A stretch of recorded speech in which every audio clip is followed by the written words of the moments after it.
peningkatan mutu pupuk organik melalui pengayaan mikroba dimulai. Yang terhormat, Kepala Balai Besar Litbang Sumber Daya Lahan Pertanian. Yang kami hormati, narasumber, Dr. Insinyur Ety Pratiwi, MSI. Yang kami hormati, moderator, Dr. Surono, MAGR. Yang kami hormati, Koordinator Substansi Kerjasama dan Pendayagunaan Hasil Penelitian, serta Bapak dan Ibu yang berkesempatan hadir di acara BIMTEK ini. Dengan mengucapkan syukur Alhamdulillah, marilah kita panjatkan puji dan syukur kehadirat Allah Subhanahu wa Ta'ala yang telah melimpahkan rahmat dan karunia-Nya kepada kita bersama, sehingga kita dapat berkumpul dan dapat menghadiri acara BIMTEK online ini. Bapak dan Ibu yang kami hormati, untuk mengawali acara, marilah kita bersama-sama mengucapkan basmalah. Bismillahirrahmanirrahim. Selanjutnya, perkenankan saya membacakan susunan acara pagi ini dengan susunan sebagai berikut. Arahan dari Kepala Balai Besar Litbang Sumber Daya Lahan Pertanian. Pembacaan riwayat hidup narasumber. Pemaparan materi, diskusi, penutupan dan foto bersama. Acara selanjutnya, arahan dari Kepala Balai Besar Litbang Sumber Daya Lahan Pertanian oleh Dr. Husnain, MP.MSc. Kepada Ibu Dr. Husnain, MP.MSc, disilahkan.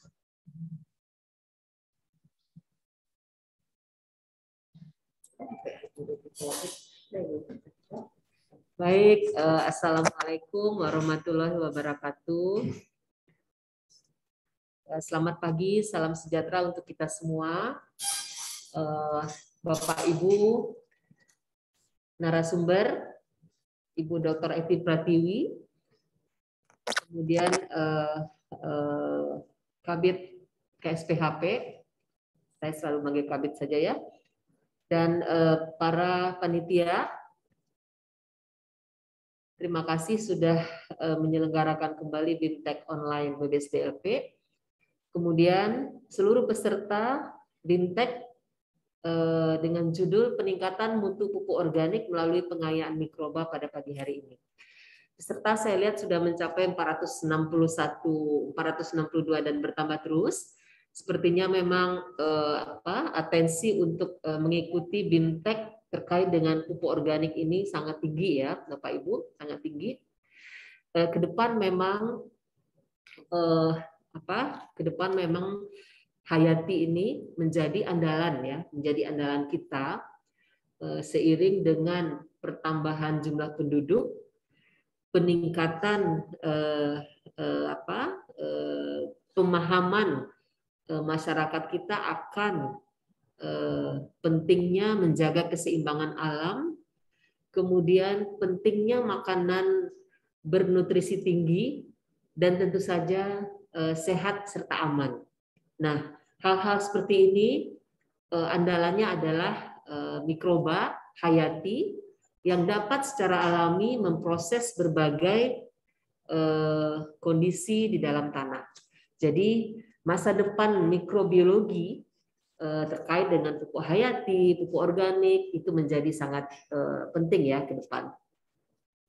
Bapak Ibu, setiap kali kita mengadakan BIMTEK ini selalu banyak peserta yang mengikuti ya, banyak sekali peserta yang mendaftar, kemudian diberikan sertifikat. Mungkin ke depan perlu juga ada feedback ya dari Bapak Ibu semua. Barangkali ada forumnya yang sudah mencobakan gitu, sudah berhasil mempraktekkan nanti apa-apa nanti yang disampaikan oleh Ibu Ety Pratiwi, barangkali nanti bisa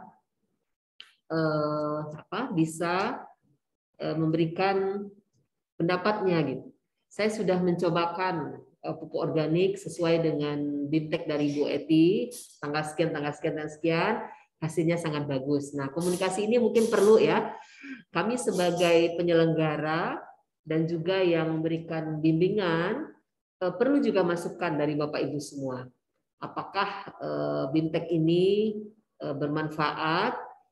Apakah BIMTEK ini bisa memang langsung operasional di lapangan? Dan apa yang memang belum bisa Bapak Ibu praktekkan? Nah, hal-hal seperti ini barangkali bisa kita komunikasikan. Nanti Pak Asmar akan mencoba membuat mekanismenya bagaimana ya. Nah, pada kesempatan kali ini saya berharap agar BIMTEK yang nanti akan disampaikan oleh Ibu Dr. Eti Pratiwi, beliau ini adalah peneliti media di BPSDLP. Beliau bukan hanya berteori ya Bapak Ibu ya, beliau ini juga memproduksi ya, juga bisa membuat. Kita banyak lisensi dengan perusahaan-perusahaan yang mengambil formulanya Ibu Eti dan teman-teman ya, Ibu Eti dan tim, sehingga itu memang untuk dipasarkan. Jadi ada perusahaan-perusahaan lisensor kita, perusahaan mitra. Sehingga beliau ini adalah memang peneliti yang bisa menjelaskan kepada Bapak Ibu secara saintifiknya, kemudian juga bagaimana praktek di lapangannya. Jadi kalau mau jualan pupuk hayati, silakan berguru langsung ke Bu Eti ini. Jadi beliau sekaligus praktisi ya, sekaligus praktisi. Tetapi yang namanya peneliti kan memang kalau menjualnya hanya menjual ide ya, hanya menjual ide, menjual formula, tidak menjual dalam bentuk benda jumlah besar gitu ya, tontonan, apalagi mengirim pesanan itu tidak melalui kita, itu melalui mitra perusahaan. Ada pihak ketiga Bapak Ibu. Nah, jadi seperti itu. Jadi kalau ada kebutuhan akan memproduksi, mungkin kami sangat terbuka. Bapak Ibu ingin konsultasi, mau membuat pupuk hayati, bahan baku saya hanya ini di tempat saya, karena kita menyarankan bahan bakunya in situ ya Bu Eti ya, apalagi pupuk organik. Nah, bahan baku in situ ini sangat perlu, karena memang kadang-kadang limbah kita tidak termanfaatkan, sementara kita mencari limbah-limbah dari yang lain, kita beli dari yang lain. Nah, kemudian ada satu hal Bapak Ibu, saya ingin men-challenge kita semua. Saat ini pupuk organik yang terdaftar itu tidak banyak ya. Pupuk organik ini bukan pupuk hayati ya, pupuk organik. Itu tidak banyak. Dan pemerintah bisa membeli pupuk organik yang diproduksi Bapak Ibu itu dengan beberapa persyaratan khusus. Persyaratannya yang pertama itu terdaftar. Artinya Bapak Ibu mendaftarkan, perusahaannya mendaftarkan ke Kementerian Pertanian, kemudian diuji, dan mendapat surat pendaftaran dan bisa dijual. Yang kedua, pembelian pemerintah sekarang kan melalui e-katalog ya, melalui e-katalog. Artinya perusahaan itu juga harus mendaftarkan ke LPSE, Lembaga Pengadaan Lembaga Pengadaan Nasional lah seperti itu, LPSE. Saya lupa kepanjangannya. Nah, jadi kalau pupuk organik yang dibuat itu memenuhi kriteria dari Permentan, itu kriteria minimum. Kalau lebih bagus dari itu akan sangat baik ya. Tidak perlu dibelikan oleh pemerintah, masyarakat sendiri akan mencari ini pupuk organik yang bagus gitu. Mereka bisa identifikasi. Nah, jadi mungkin nanti diharapkan akan muncul produsen-produsen pupuk organik yang bisa dimanfaatkan oleh apakah itu pemerintah, Kementerian Pertanian dalam hal ini misalnya, yang kita tahu persis ya, kemudian juga kementerian-kementerian lain, misal KLHK, kemudian kementerian lainnya yang terkait dengan lahan, terkait dengan tugas-tugas peningkatan pemberdayaan masyarakat, itu juga bisa memanfaatkan itu sepanjang barangnya itu terdaftar dan tersedia mudah dibeli. Nah itu Bapak Ibu. Jadi kami di Kementan mengalami kendala, pupuk organik yang tersedia itu adalah satunya cuma yang kita subsidi itu ya. Yang disubsidi pemerintah adalah pupuk organik granulnya dari Pupuk Indonesia, Petrokimia Gresik, POG-nya.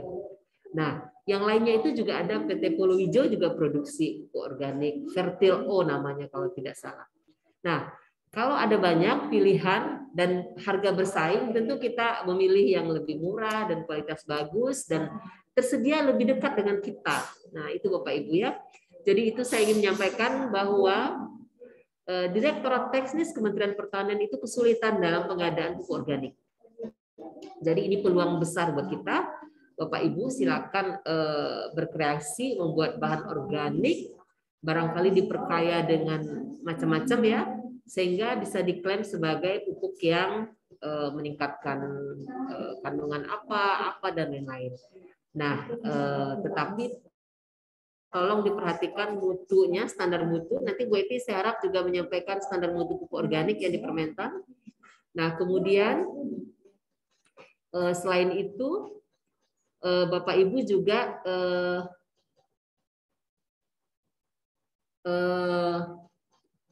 perlu memperhatikan bahan baku yang ada di tempat Bapak Ibu semua in situ ya. Jadi mungkin itu pesan dari kami dan silakan berkomunikasi, berdiskusi dalam BIMTEK ini dan menyampaikan hal-hal yang memang bisa memperbaiki topik BIMTEK BBSDLP ke depan dan juga menjadi cikal bakal nih pengusaha-pengusaha milenial pupuk organik. Nah, sesuai dengan arahan Bapak Menteri, ada banyak KUR yang bisa dimanfaatkan Bapak Ibu sebagai modal. Untuk modal ya, ada banyak KUR. Kemudian kita mendorong ekspor. Ekspor syaratnya harus ramah lingkungan, tidak mengandung banyak bahan-bahan pencemar, mikroba dan sebagainya. Maaf, bukan mikroba, bakteri, virus dan sebagainya. Nah, jadi ini memang sangat menjanjikan bahwa kita ke depan sangat mengandalkan pupuk hayati, mikroba, pupuk organik dan sebagainya. Mungkin itu dari saya. Dengan mengucapkan Bismillah kita buka BIMTEK hari ini. Bismillahirrahmanirrahim. Demikian dari saya. Wabillahi taufiq wal hidayah. Wassalamualaikum warahmatullahi wabarakatuh.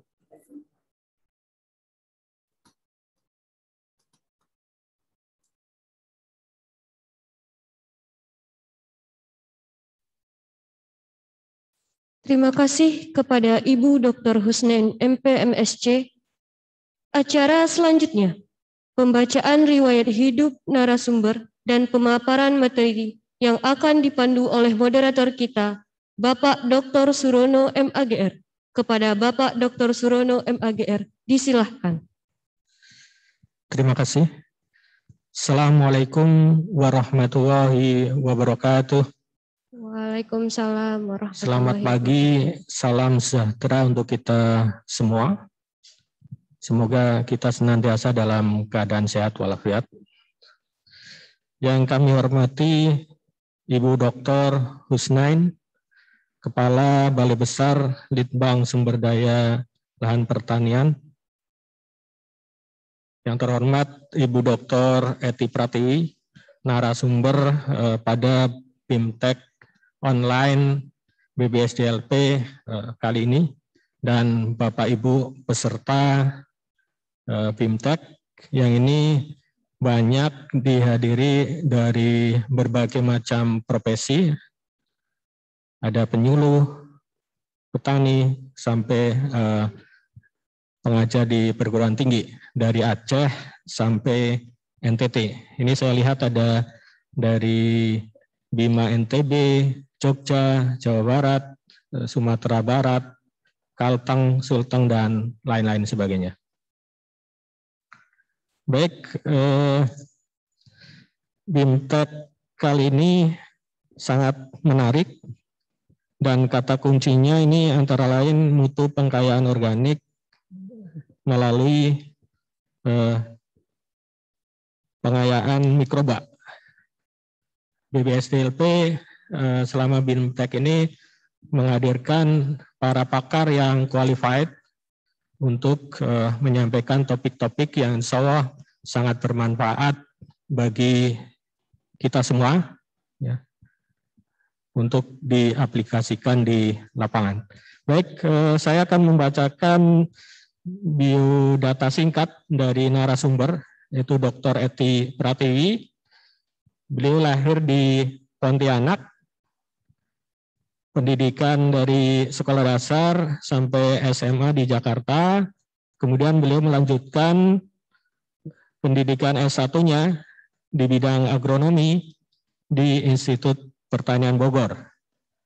Kemudian beliau memperoleh gelar Magister Sains dan Doktor dalam bidang mikrobiologi molekuler. Ya, jadi ini sangat cocok dengan topik hari ini. Beliau S2, S3 dari IPB tahun 1999 dan 2004. Kemudian beliau juga pernah melakukan atau mengikuti beasiswa postdoktoral di Tokyo University of Agriculture and Technology atau TUAT, Tokyo Nokudai. Ini kebetulan alma mater S3 saya juga. Dr. Eti Pratiwi ini telah menyumbangkan gagasan dan pikiran dalam berbagai kegiatan. Tadi sudah disampaikan oleh Ibu Kepala Balai Besar gitu ya, bahwa beliau tidak hanya di tataran konsep atau teori, tapi juga di tataran praktek sampai menghasilkan beberapa produk pupuk hayati. Pada tahun 1990 hingga 93 beliau terlibat dalam proyek ASIAR, ya, Australia, mengeksplorasi bakteri Rhizobium di Indonesia. Kemudian beliau juga salah satu anggota tim pendiri Bank Gen Mikrob Pertanian di Balai Besar Bioteknologi dan Genetika Pertanian. Hingga saat ini beliau meneliti pupuk hayati ya untuk meningkatkan serapan hara dan mengurangi emisi metana untuk tanaman pangan, horticulture dan perkebunan. Beberapa formula pupuk hayati dan decomposer buah karya beliau itu telah dipatenkan dan dilisensi oleh perusahaan pupuk. Saat ini beliau juga tercatat sebagai anggota editor di jurnal Tanah dan Iklim, Balai Besar Litbang Sumber Daya Lahan Pertanian, Badan Litbang Pertanian.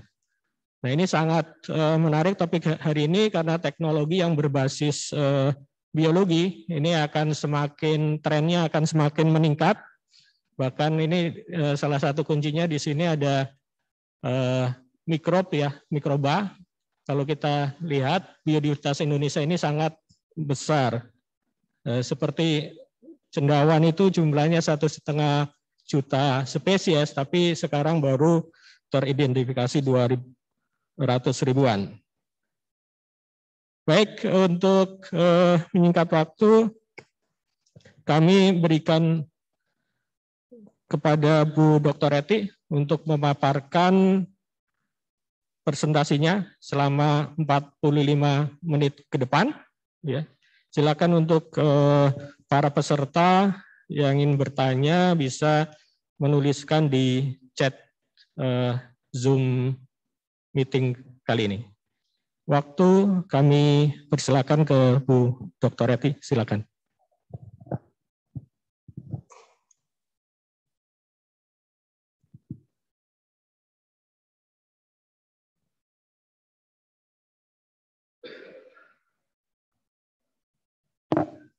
Baik, terima kasih Pak Moderator, Dr. Surono, Bapak dan Ibu yang saya hormati. Assalamualaikum warahmatullahi wabarakatuh. Pagi ini alhamdulillah kita sehat semua, insya Allah acara kita akan lancar dan kita bisa mendapatkan manfaat dari pertemuan kita hari ini. Kali ini BIMTEK Online Balai Besar Litbang Sumber Daya Lahan Pertanian akan diisi dengan materi berjudul peningkatan mutu pupuk organik melalui pengayaan mikroba. Sesuai tadi arahan Ibu Kepala Balai Besar Litbang Sumber Daya Lahan Pertanian, itu memang tujuannya adalah bisa memacu para petani milenial terutama untuk bisa mempraktekkan. Jadi kami juga berharap akan ada masukan setelah BIMTEK ini dilakukan gitu ya Bapak dan Ibu. Karena ini adalah outline yang akan kami sampaikan dari latar belakang sampai standar mutu sesuai dengan yang dipesan oleh Ibu Kepala Balai Besar tadi. Nanti kita akan kupas satu persatu. Kalau ada pertanyaan, silakan masuk ke link yang sudah disediakan oleh panitia untuk ditanyakan kepada kami. Ya.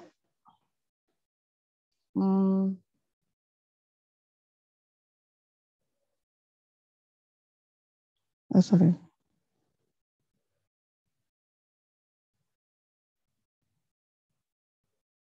Maaf.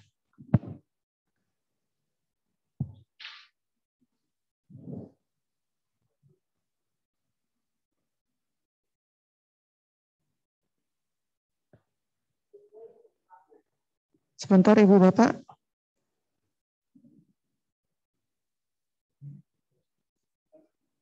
Sudah.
Ya, maaf ada gangguan teknis. Ini adalah outline yang akan kami sampaikan sesuai dengan arahan dari Kepala Balai Besar tadi. Kita akan kupas juga sampai standar mutu pupuk organik yang diperkaya mikroba. Ya, slide berikutnya. Adapun yang melatar belakangi dari BIMTEK kali ini adalah, ya, slide berikutnya. Ya. Pupuk organik, kita akan bicara mengenai pupuk organik. Determinasi pupuk organik sendiri itu adalah berasal dari tumbuhan mati, kotoran hewan, dan atau limbah organik lainnya telah melalui proses rekayasa. Jadi bisa berbentuk padat, cair, kemudian ada yang granul, yang remah ya. Dan ini bisa diperkaya dengan mineral, kemudian senyawa organik, kemudian dengan mikroba yang bermanfaat untuk meningkatkan mutu. Yang pada intinya adalah memperbaiki sifat fisik, kimia, ataupun biologi tanah. Jadi intinya peran dari pupuk organik ini adalah memperbaiki sifat fisik, kimia, biologi tanah. Kemudian menyediakan hara makro dan mikro, walaupun dalam jumlah sedikit, tapi ada itu. Dan bisa menstimulir pertumbuhan tanaman, karena banyak mengandung zat pengatur tumbuh dan enzim, serta asam organik. Yang pada intinya adalah pupuk organik ini untuk meningkatkan efisiensi pupuk dan produksi tanaman, tapi juga memperbaiki sifat fisik kimia biologi tanah. Ya, slide berikutnya. Bahan baku pupuk organik tadi sudah disinggung juga oleh Kepala Balai Besar, tidak mengandung bahan yang berbahaya. Nah, yang berpotensi mengandung bahan yang berbahaya itu adalah sampah kota, terutama dari sampah-sampah di tempat pembuangan sampah ya, tempat penampungan pembuangan sampah. Nah, ini adalah beberapa sumber bahan baku, ada limbah pertanian, limbah ternak, kemudian limbah industri, kemudian limbah kota. Nah, yang bahaya ini limbah kota, karena apa? Di sini ada senyawa seperti logam-logam berat, kemudian yang senyawa yang berbahaya yang bisa berpotensi ke manusia maupun ke pertanian gitu. Ya, slide berikutnya kita bisa langsung cepat saja ini. Nah, ini contohnya, ini yang ada di tempat penampungan sampah. Ini yang harus pandai-pandai kita memilah supaya tidak berbahaya ini bahan baku pupuk organik ini, karena ada bahaya repot juga kalau ada akumulasi logam berat yang masuk ke pencernaan ternak maupun manusia gitu. Ya, berikutnya. Nah, ini manfaat pupuk organik merangkum 5 pilar peran pupuk organik di sini. 1, penyeimbang, penyedia sebagian hara yang paling kiri, kemudian memperbaiki sifat kimia tanah, kemudian meningkatkan aktivitas keragaman dan jumlah mikroba tanah, dan menyerap air atau water holding capacity sehingga bisa menampung air cukup banyak. Nah, ketika musim kering, ini tanah masih bisa basah, masih lembab gitu ya. Nah, yang terakhir itu sebagai pembenah tanah untuk memperbaiki struktur tanah. Ya, slide berikutnya. Nah, pupuk organik kalau kita lihat di kanan, pembagiannya itu pupuk organik ada yang padat, ada yang cair. Nah, padat sendiri ada yang granul, ada yang remah.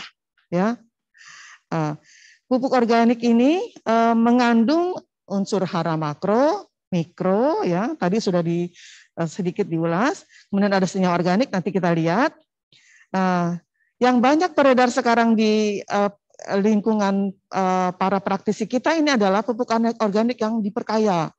Jadi ada yang jumlahnya walaupun cuma 30 gram, harganya sampai 4 juta rupiah, ya 250.000.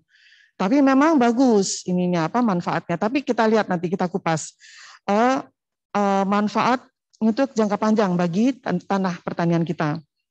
Kemudian yang pasti pupuk organik ini harus diperkaya dan manfaatnya jelas, tujuannya jelas, sehingga yang kita produksi, kita hasilkan, kita jual juga berdaya guna bagus buat pertanian gitu. Nah, catatan saya nanti, saya akan lebih banyak membahas di pupuk organik remah. Jadi tadi yang di tanda panah merah, karena pupuk organik remah ini dirasa paling bagus untuk perbaikan, untuk manfaat tanah sendiri, untuk ketanaman sendiri. Jadi nanti akan lebih banyak dikupas yang remah. Kalau yang cair dan yang pelet nanti kalau masih ada waktu kita akan bahas juga. Tapi nanti akan kita singgung juga. Ya, slide berikutnya. Ini adalah bahan pengaya yang digunakan untuk memperkaya kualitas pupuk organik. Ya. Nah ini ada pengaya dari kelompok si organik. Jadi ada senyawa organik dari berupa asam humat, kemudian asam organik sendiri, kemudian asam sitrat, kemudian ada molase ya. Kemudian pengaya hara ada dari tandan sawit, sekam, kulit pisang yang banyak mengandung kalium. Kemudian pengaya mineral ini ada zeolit, kapur, dolomit ya, dan fitohormon. Beberapa produsen sudah melepas pupuk organik yang diperkaya dengan katakan triptopan. Karena triptopan ini ternyata adalah sebagai inducer untuk biosintesis asam indol asetat. Jadi di dalam di mikroba sendiri itu ada beberapa lintasan untuk memproduksi senyawa fitohormon asam indol asetat, dan ini produsen jeli dia masukkan triptopan walaupun jumlahnya cuma 10 gram per hektar, tapi luar biasa bermanfaatnya bagus untuk tanaman. Nah, yang akan kita bahas bukan yang itu, yang akan kita bahas adalah yang mikroba. Karena yang mikroba ini banyak nanti manfaatnya, tapi dua yang akan kita kupas lebih lanjut adalah mikroba peningkat serapan hara atau produk yang memproduksi fitohormon, asam organik, dan enzim, serta mikroba pengendali patogen. Jadi fungsi yang lain sebagai pupuk hayati nanti ada sesi berikutnya mungkin bisa kita kupas melalui bintek yang lain gitu ya. Nah, ini contohnya adalah kompos yang diperkaya dengan asam humat, kemudian diperkaya juga dengan mikroba, ternyata bagus memperbaiki pertumbuhan tanaman. Ya, slide berikutnya. Nah ini, tadi saya singgung pupuk hayati, mikroba pupuk hayati sebagai bahan pengaya. Merefresh apa pupuk hayati itu adalah pupuk berbasis mikroba. Mikroba fungsional, bukan yang patogen. Jadi dia si mikroba ini bisa berpengaruh langsung dan tidak langsung. Intinya bisa meningkatkan efisiensi pupuk dan meningkatkan kesuburan tanah atau kesehatan tanah. Ini determinasi ini ada di Permentan nomor 1 2019. Nah, 4 peran utama dari mikroba yang banyak digunakan sebagai pupuk hayati ini adalah peningkat serapan hara makro mikro, kemudian penghasil fitohormon, enzim asam organik, perombak bahan organik, dan induce systemic resistance. Ini untuk meningkatkan resistensi terutama abiotik ya, abiotik maupun biotik nanti. Nanti kalau ada waktu kita bahas nanti. Nah, ini ada beberapa contoh mikroba yang ditumbuhkan secara dikulturkan di media padat. Kita lihat tampilannya seperti ini. Ya. Slide berikutnya. Nah ini manfaat dari mikroba.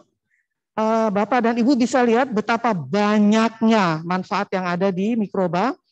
Selain dia bisa meningkatkan ketahanan cekaman terhadap cekaman abiotik maupun biotik, dia bisa juga bermanfaat untuk meningkatkan pertumbuhan, kemudian memperbaiki kualitas panen.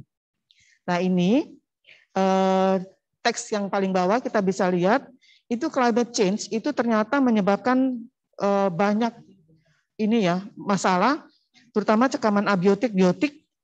Nah ini disarankan oleh pakar di beberapa negara. Ini memang ternyata solusinya ya udah kita ini introduksikan mikroba pupuk hayati sebagai salah satu untuk mengatasi bahaya dari efek dari climate change ini. Jadi meningkatkan pertumbuhan tanaman dan produksi tanamannya. Ya slide berikutnya. Nah ini tujuan dan manfaat dari pengayaan pupuk hayati adalah ya. Nah kita lihat di sini pupuk organik yang terdaftar memang kalau menurut Kepala Balai Besar tadi belum terlalu banyak kalau segini. Dan ada tren penggunaan pupuk organik terus meningkat. Ya. Karena apa? Kita ingin sehat. Kemudian dan ini ditangkap oleh para produsen pupuk organik. Jadi para praktisi ini jeli memanfaatkan peluang. Jadi ditambahkan bahan pengaya sehingga luar biasa hasilnya bagi pertanian. Nah, cuma masalahnya kita harus pandai-pandai juga memilih ini pupuk organik. Jadi kendalanya itu adalah mutu yang belum terlalu konsisten ya, kualitasnya belum konsisten. Kemudian bahan bakunya sendiri sekarang terbatas. Kemudian ada kemungkinan mengandung logam berat, terutama yang berasal dari sampah kota. Ya, slide berikut. Nah ini ada istilahnya, sekarang kita suka dengar istilah pupuk organik hayati. Nah, pupuk organik hayati adalah mengkombinasikan pupuk organik dan pupuk hayati. Jadi dua sifat ini, dua manfaat ini terangkum jadi satu.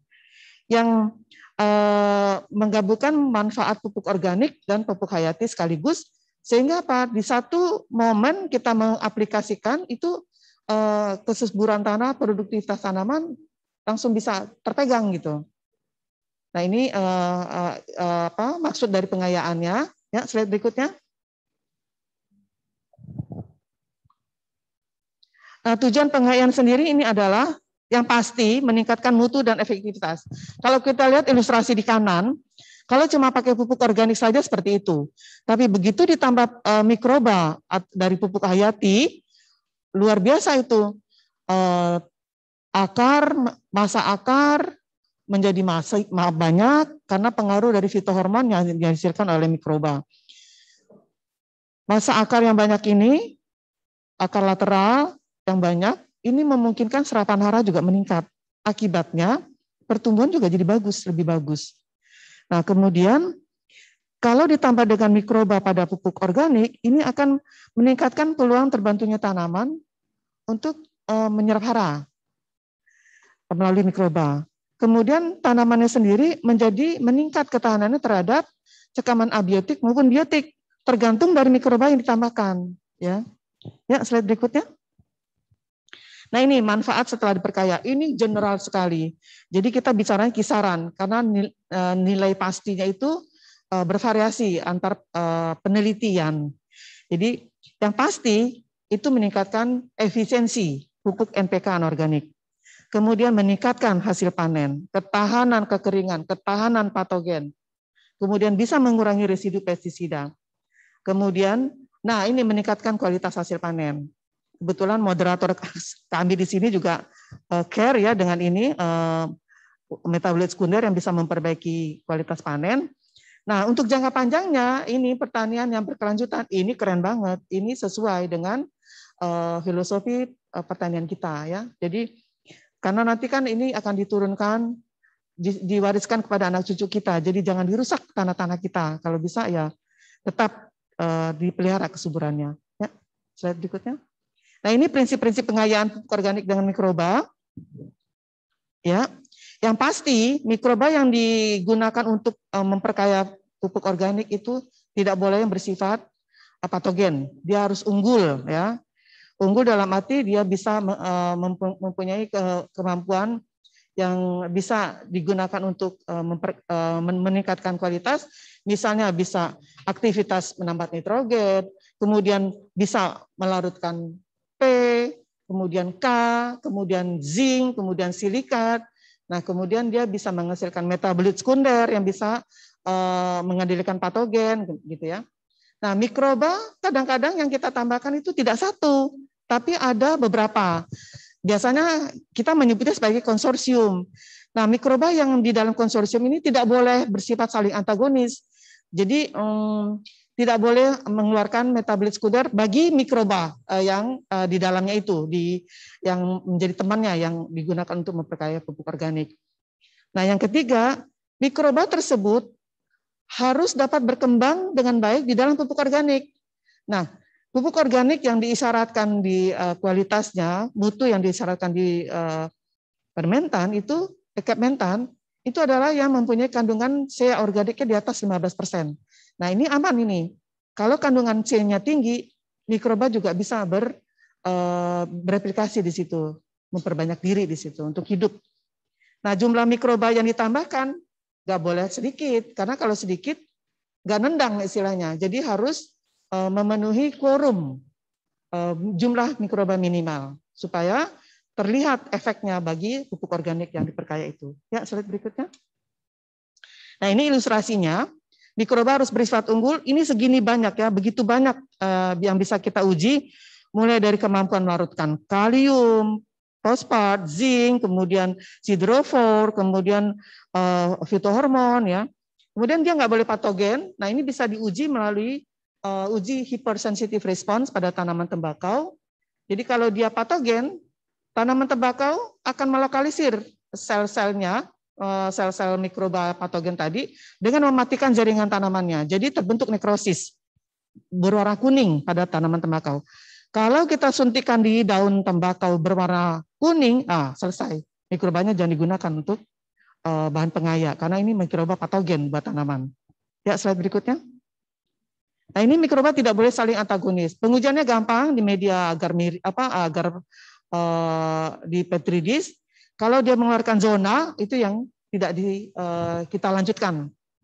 Kemudian mikroba bisa tumbuh di lingkungan yang baru, di pupuk organik padat maupun cair. Nah, ini jumlah dosis minimal yang dapat diyakini bisa meningkatkan nilai tambah untuk pupuk organik. Kita lihat di sini, semuanya 10⁻⁷ atau 10 juta colony forming unit per gram atau per mililiter. Jadi kalau jumlah di bawah itu kita tambahkan ke pupuk organik, kurang bagus, kurang hasilnya kurang sesuai. Nah, kalau di atas 10 juta, nah ini yang kita harapkan. Kita bisa pakai gunakan untuk memperkaya pupuk organik. Ya, berikutnya. Nah, ini 2 jenis mikroba yang akan kita kupas nanti adalah 1 peningkat serapan hara, fitohormon, enzim asam organik. Nah, contohnya itu ada Rhizobium, Azotobacter, Azospirillum, masih banyak yang lainnya. Masih banyak plant growth promoting Rhizobium ya, Rhizobacteria. Itu enggak cuma yang ada di teks yang bisa kita baca. Masih banyak, ada ratusan spesies. Nah, ini yang mikroba pengendali agen hayati, ini banyak sudah dilakukan oleh para produsen, memasukkan mikroba ini untuk pengendali hayati. Nah, itu terutama dari kelompok Paenibacillus, kemudian Bacillus subtilis, ada Pseudomonas fluorescens.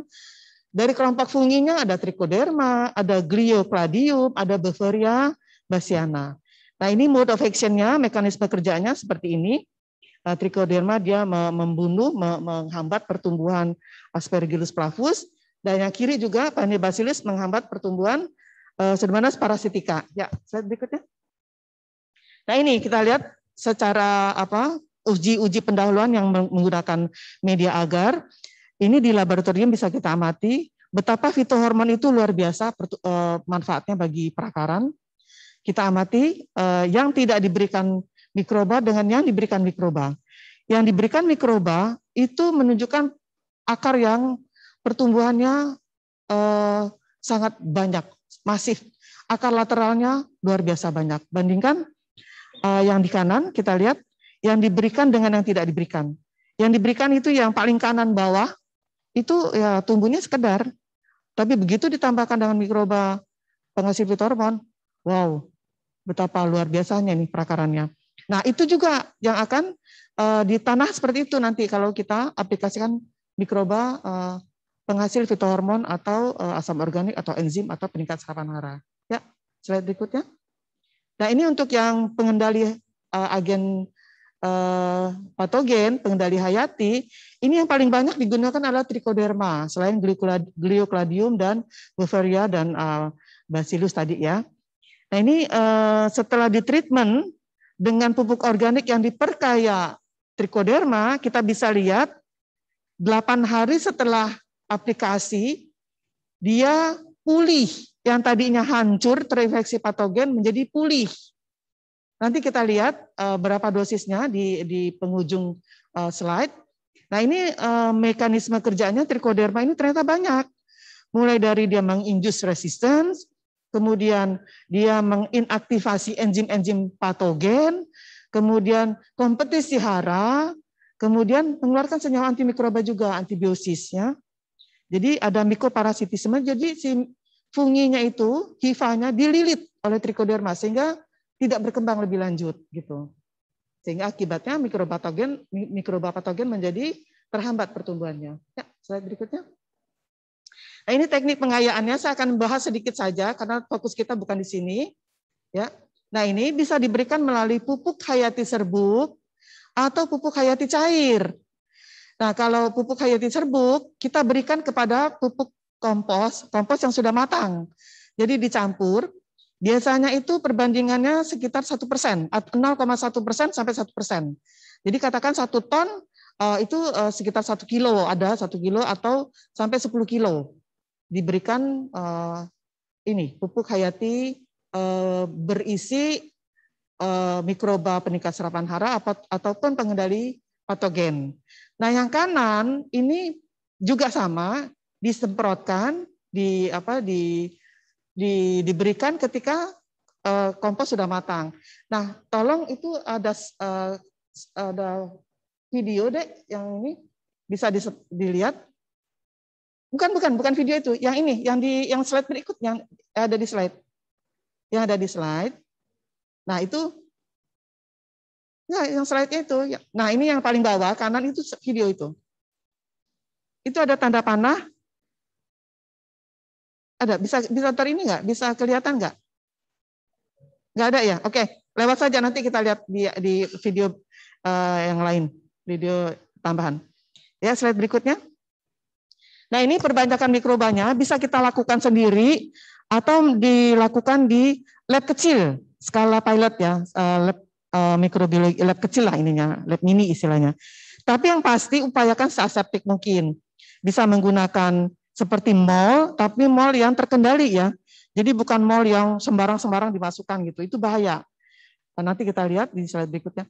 Nah, yang dilakukan di Balai Penelitian Tanah, lingkup Balai Besar Balai Besar Litbang Sumber Daya Lahan Pertanian, ini kami memperbanyaknya menggunakan biofermentor. Jadi di steril di situ medianya, di steril di situ, diinokulasi di situ, kemudian diperbanyak di situ, kemudian nanti dipanen ketika sudah inkubasi berakhir. Nah, itu nanti dicampur, dijadikan formulasi pupuk hayati atau dekomposer gitu. Nah, slide berikutnya. Nah, ini bisa menggunakan mikroba kita produksi sendiri, hasil isolasi sendiri, atau menggunakan mikroba yang sudah ada beredar di pasaran. Nah, yang sudah beredar itu banyak.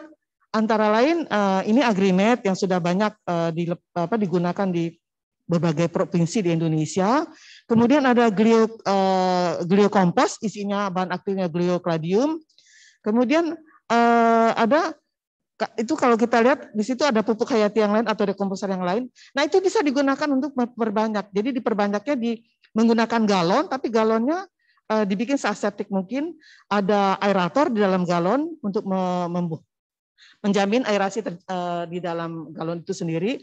Nah, hati-hati menggunakan mikroba yang tidak jelas, dalam artian kita mengisolasi sendiri, terutama yang dari mall, dari limbah yang ini ya, katakan sudah yang nggak terpakai lagi kita gunakan untuk memperbanyak. Itu bahayanya kalau mengandung mikroba patogen. Nah, kalau jumlah mikroba patogennya lebih banyak daripada yang tidak patogen, ini bahaya. Jadi ini mungkin catatan bagi para Bapak dan Ibu yang akan mempraktekkan ini untuk berhati-hati ketika menggunakan mikroba yang akan untuk digunakan memperkaya ya. Ya, slide berikutnya. Nah, ini sumber mikrobanya. Kalau kita mau beli ada. Ini ada beberapa lembaga atau pengelola culture collection. Kemudian dari UPT, Badan Litbang Pertanian juga ada. Kemudian dari Balai Proteksi ada. Kemudian dari PPL, para penyuluh Bapak dan Ibu ya, saya yakin ada beberapa juga yang sudah menyediakan seperti trichoderma gitu untuk disebarluaskan, diperbanyak untuk agen hayati. Nah, kemudian ada online shop nih, bisa beli di online shop.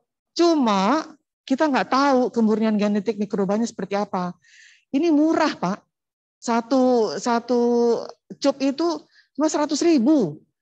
Bandingkan kalau kita beli di culture collection, ini lebih terjamin, lebih murni ke genetikanya. Ini bisa didapatkan di UGM ada, di LIPI ada, kemudian di Balai Besar Biogen ada, bahkan di IPB juga ada. Nah, link kalau Bapak mau lihat itu ada di internet, ada link untuk mendapatkan ke situs lembaga pengelola culture collection ini. Ya, berikutnya. Ini efektivitasnya, kita akan bahas mikroba peningkat serapan hara dan pengendali hayati. Nah, ini yang beredar saat ini yang banyak adalah pengayaannya itu berupa fitohormon dan senyawa organik. Senyawa organik berupa asam humat, asam sulfat, asam-asam organik yang lainnya seperti asam sitrat, asam laktat. Tapi yang ada di saya, data yang terkumpul di saya, ini ternyata triptofan yang sudah dipublish. Jadi dengan memberikan hanya 10 gram per ton pupuk organik, itu ternyata bisa meningkatkan produksi tanaman. Nah, yang mikroba, begitu juga. Ini manfaatnya terasa pada tanaman umbi-umbian. Misalnya pada tanaman kentang, bawang merah, bawang putih, yang mengisyaratkan jumlah pupuk organik luar biasa banyak sampai 30 ton. Kalau kita menggunakan pupuk organik yang diperkaya dengan mikroba, itu yang tadinya 30 ton bisa tinggal 10 ton. Bahkan tinggal 5 ton. Jadi menggunakan pupuk organik juga tidak banyak-banyak. Selain mengurangi tonase pupuk organik, juga dia bisa mengurangi pupuk anorganik sampai 50%. Ini penelitian, bukan penelitian saya nih. Penelitian Ibu Rosliani nih. Mudah-mudahan Bu Rosliani lihat ini. Nah, ini. Jadi manfaatnya itu multi ganda, multifungsi. Selain meningkatkan produksi, kemudian juga mengurangi tonase pupuk organik, kemudian memperbaiki struktur tanah, sifat fisik, kimia, biologi tanah. Dan ini ya, mikroba ini keren loh ininya, manfaatnya. Ya, slide berikutnya. Ini yang peningkat serapan hara. Kebetulan ini mahasiswa bimbingan saya dari Nigeria. Dia melakukan organik hayati. Jadi yang tadinya untuk okra itu harus 18 ton, ternyata yang maksimal itu justru yang optimum 12 ton. Kemudian hasilnya itu beda nyata sekali, produksi, kemudian pertumbuhan tanaman dan perakarannya juga. Jadi mengurangi pupuk organiknya signifikan sekali. Ya, berikutnya. Nah, ini untuk yang biokontrol ya, pengendali hayati, kita lihat di sini, semakin banyak pupuk organik yang diperkaya agen pengendali hayati yang diaplikasikan di perakaran pada tanaman yang sakit, itu semakin peluang untuk sembuh semakin tinggi. Ini kita lihat di sini ya, yang layu fusarium pada cabai, kontrol 20 gram per tanaman, ternyata dia ini berat buahnya bagus, kemudian jumlah buahnya, kemudian berat per buah sendiri, berat buah per tanaman. Nah, pada tanaman coklat, tanaman tomat bercak coklat, ternyata ini penekanan patogennya sangat tinggi pada kompost yang diperkaya agen hayati. Ya, slide berikutnya. Nah, ini untuk pendaftaran, untuk kalau Bapak dan Ibu mau mendaftarkan pupuk organik yang sudah Bapak dan Ibu buat, ini harus terdaftar. Kalau Bapak dan Ibu memproduksi kemudian digunakan di lingkup kabupaten yang sama, tidak perlu izin edar. Tapi begitu Bapak produksi kemudian Bapak jual keluar kabupaten, ini diperlukan izin edar. Karena apa? Memang peraturan seperti itu untuk menjamin kita melindungi kepentingan petani supaya mendapatkan produk yang berkualitas gitu. Nah, ini kita lihat C organiknya di atas 15%. Kemudian kadar air juga tidak boleh terlalu basah atau keceh ya. Sekitar 20%-an lah. Kemudian hara makro gabungan dari N, P, dan K di atas 2%. Nah, kebanyakan terutama yang pupuk granul itu menambahkan fillernya itu antara lain besi. Nah, yang disyaratkan itu tidak boleh lebih dari 15.000 ppm. Banyak, ada beberapa yang memproduksi pupuk granul itu FE-nya di atas 15.000 ppm. Nah, ini nggak boleh, nggak bisa diedarkan. Nah, kemudian mikroba fungsionalnya tetap harus ada ini. Selain nggak boleh mengandung mikroba patogen. Kita lihat di situ mikroba patogen nggak boleh ada ya. Kalaupun ada, sedikit sekali, hanya di bawah 100 sel, 100 CFU per gram pupuk organik. Nah, ini mikroba fungsionalnya harus di atas 10⁵ atau 100.000 sel koloni forming unit per gram atau gram bahan pembawa. Ya, slide berikut. Nah, ini pada pupuk cair. Pada pupuk cair ini sama seperti itu juga, si organiknya harus di atas 10%. Kemudian N-organiknya 0,5% ya. Nah, untuk yang paling bawah itu natrium dan klorida itu untuk produksi yang dari laut, dari lumput laut dan produk laut yang lainnya. Nggak boleh lebih dari berapa tadi? 2000 ppm. Karena bahaya, bisa terbakar tanaman. Nah, tetap tidak boleh ada patogen, ya. Ya, slide berikutnya. Nah, terima kasih. Mudah-mudahan nanti ada pertanyaan bisa kita diskusikan Bapak dan Ibu. Monggo saya kembalikan kepada Bapak Moderator. Terima kasih. Terima kasih Bu Eti. Dari waktu yang diberikan 45 menit ini mantap, 30 menit sudah disampaikan secara komprehensif ya. Semoga Bapak Ibu bisa mengambil nilai atau manfaat dari materi yang sudah disampaikan, dan ini banyak pertanyaan ya.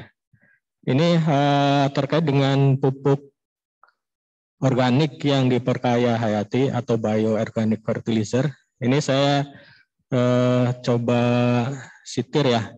Ini di jurnal Nature ya, salah satu jurnal yang bagus. Ini di Scientific Reports Q1 gitu ya. Itu menyimpulkan gitu ya bahwa bioorganic fertilizer itu dapat mengurangi penggunaan chemical fertilization ya, dengan memperbaiki kesuburan tanah dan meningkatkan hasil dan kualitas tomat gitu ya. Jadi tidak hanya memperbaiki kualitas tanah saja, tapi juga sampai diukur dalam perbaikan kualitas dan hasil tanam buah tomatnya. Ini sangat menarik. Baik, ini baik di chat room maupun di link yang sudah di-share oleh panitia, ini sudah sangat banyak pertanyaan. Nanti saya akan pilih untuk termin sekarang itu 3-5 pertanyaan ya, baik dari yang ada di chat maupun yang ada di chat Zoom.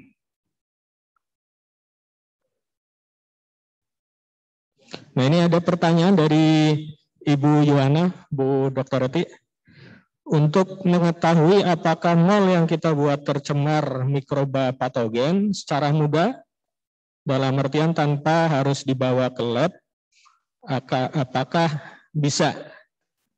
Kalau bisa, mohon dijelaskan bagaimana caranya. Satu-satu atau saya langsung? Satu-satu atau saya bacakan? Ya, Bu Yuwana, ini di chat room ya. Untuk mengetahui apakah mol yang kita buat tercemar mikroba patogen secara mudah tanpa dibawa ke lab, apakah bisa, Bu? Kalau bisa, bagaimana caranya? Tadi kita sudah lihat ada slide ya Bu ya, kita uji di tanaman tembakau, di daun tembakau.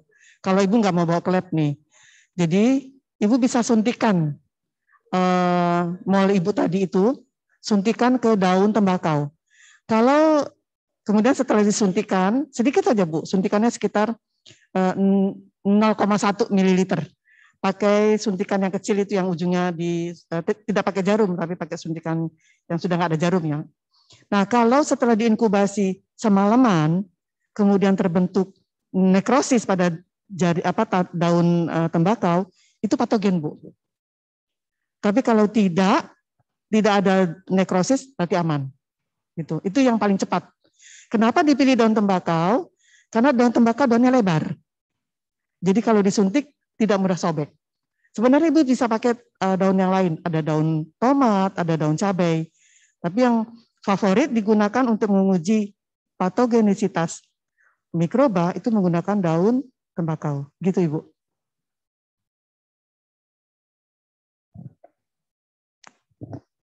Baik, terima kasih Bu Ati. Ini ada beberapa pertanyaan yang mungkin beberapa tidak sesuai topik, mungkin tidak akan saya bacakan ya kalau yang di luar topik. Kemudian pertanyaan selanjutnya itu dari Pak Catur ya. Ini Pak Catur Mirzada. Ini Bapak atau Ibu nih. Jadi beliau bertanya istilah kemurnian genetik mikroba ya. Apakah ada istilah F1, F2, F3 ya? Kalau mungkin di benih atau ini kan ada benih F1, F2, F3 pada mikroba. Jadi sudah banyak diturunkan berkali-kali. Mungkin maksudnya bagaimana menjaga kemurnian ataupun supaya mikrobanya tetap bagus gitu. Silakan Bu. Iya, terima kasih Pak. Jadi kemurnian di sini beda ya antara mikroba dengan benih. Kalau benih ada F1, ada F2, F3 gitu. Kalau mikroba ini gini, yang dimaksudkan dengan kemurnian genetik adalah benar-benar murni strainnya atau isolatnya itu, bukan kontaminan yang terambil. Kadang-kadang kalau kita memperbanyak di plate, itu mirip-mirip tumbuhnya, ternyata yang kita ambil ada kontaminan. Nah, kalau yang kita beli dari online shop itu kebetulan yang kontaminan, wah selesai. Kita dapatkan kontaminan yang bukan yang mikroba yang kita tuju gitu. Nah, itu makanya saya sarankan kalau mau mendapatkan mikroba harus jelas. Lembaga atau institusi atau katakan para PPL yang memproduksi itu benar-benar. Karena beliau-beliau inilah yang sudah ahli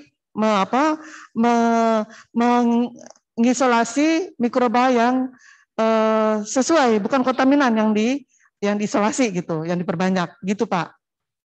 Baik, terima kasih Bu. Selanjutnya di ini ya link aplikasi ini pertanyaan dari Bu Mora. Berapa banyak maksimal spesies mikrob yang bisa dikombinasikan untuk pupuk organik ya, maksudnya untuk pupuk organik? Apakah ada kompatibel antara spesies tersebut? Meskipun tadi kalau kompatibel sudah dijelaskan ya. Jadi ini menanyakan berapa sih yang bisa kita tambahkan? Apakah harus 1 atau bisa misalkan 5, 10 atau berapa? Silakan Bu. Terima kasih Bu Mora. Bagus pertanyaannya Ibu. Jadi gini Bu, tahun 2008 ketika saya berkunjung ke satu perusahaan gula, itu mereka menyodorkan pupuk hayati ke saya, ke kami gitu. Ini lihat Bu, ada pupuk hayati keren Bu. Kandungan mikrobanya 20 spesies dari Amerika. Hebat ini Bu. Saya nyengir itu. Kebayang 20 spesies, enggak berantem di dalam. Ya kalau udah kompatibel, kalau enggak kompatibel. Nah, jadi pengalaman kami Ibu, jangan banyak-banyak menggunakan konsorsium ini. Ya paling banyak 5 deh.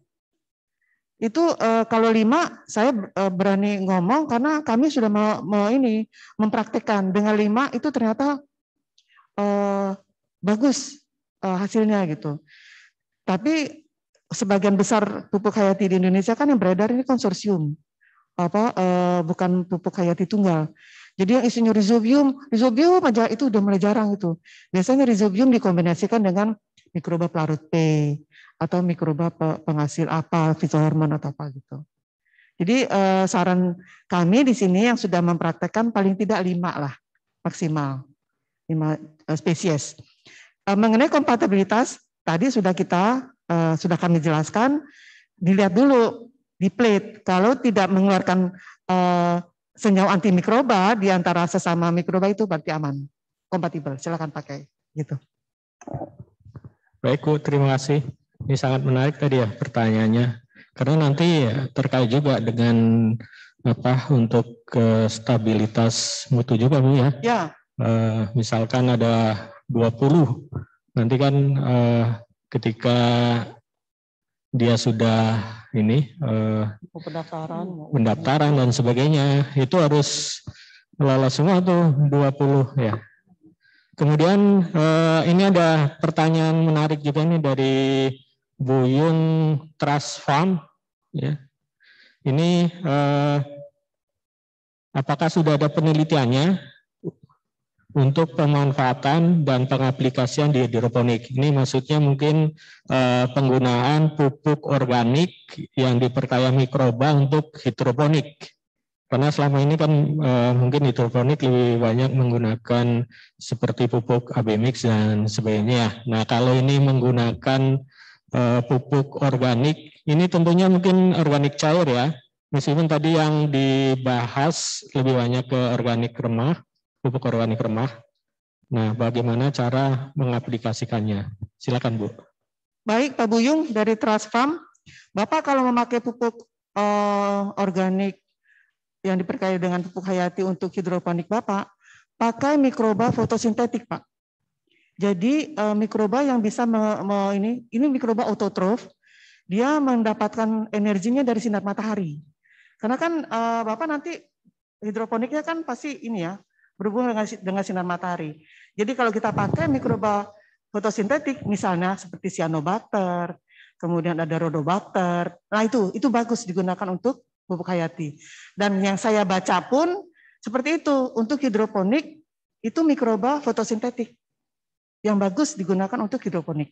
Gitu Pak. Baik, terima kasih Bu. Ini waktu masih lama ya, sampai jam 11, ini masih banyak pertanyaan. Itu tadi sudah 5 pertanyaan yang saya bacakan. Mungkin saya akan undang nih, kalau di Zoom ini dari awal sudah ada yang raise hand. Mungkin ini maksudnya mau bertanya ya. Bahkan sebelum dipresentasikan sudah raise hand. Ini mungkin dari atas saya panggil Bu Setiawati Kendal untuk silakan menyampaikan pertanyaannya.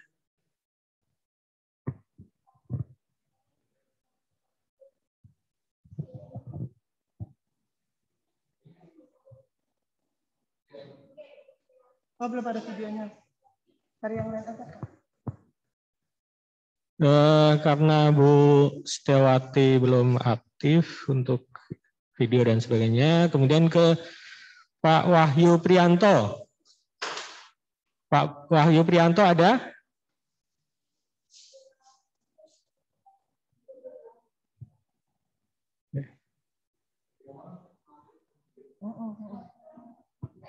Mohon untuk mengaktifkan videonya ya Bapak Ibu kalau mau yang sudah raise hand mengangkat tangannya untuk bertanya dan sudah ditunjuk oleh Pak Moderator untuk bertanya. Yang ini.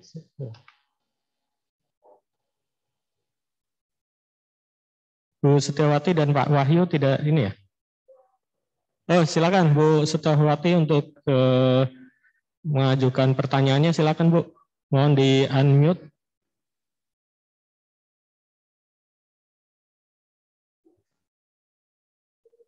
Ini aja dulu yang pertanyaannya.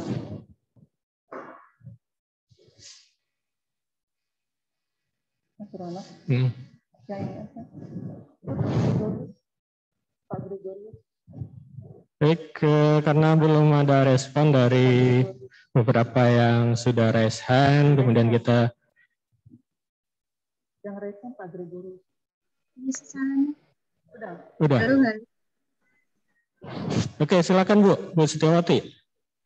Halo Pak. Ya. Halo Ibu. Ya, Assalamualaikum. Waalaikumsalam warahmatullahi wabarakatuh. Silakan Bu, lanjut. Mau bertanya Pak, ini kebetulan kelompok tani atau gapok tani saya itu kan sudah mendapatkan kemarin bantuan APH. Kebetulan sudah mulai produksi trichoderma dan lain-lain. Kemarin sudah mulai ada dikemas juga. Itu apa? Mau diedar. Bu, suaranya kurang jelas, bisa diulang.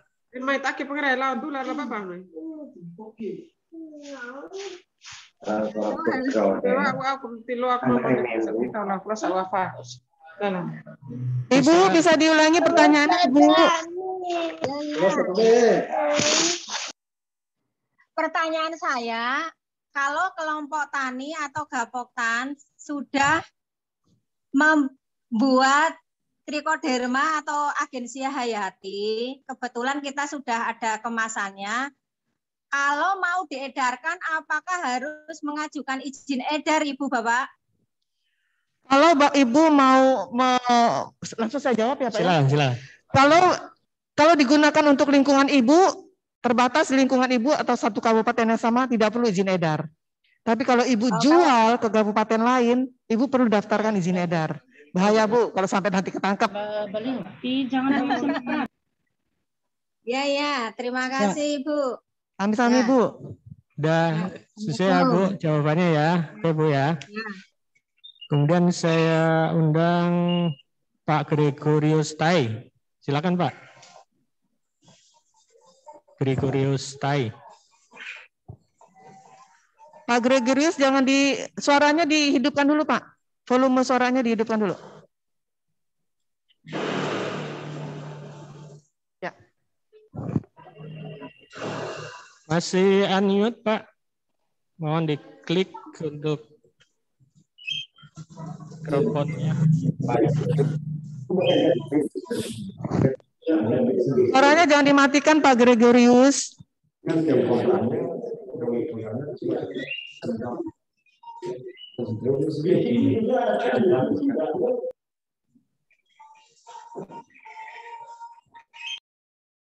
Suaranya dihidupkan dulu Pak. Sudah Bu? Sudah. Silakan Pak.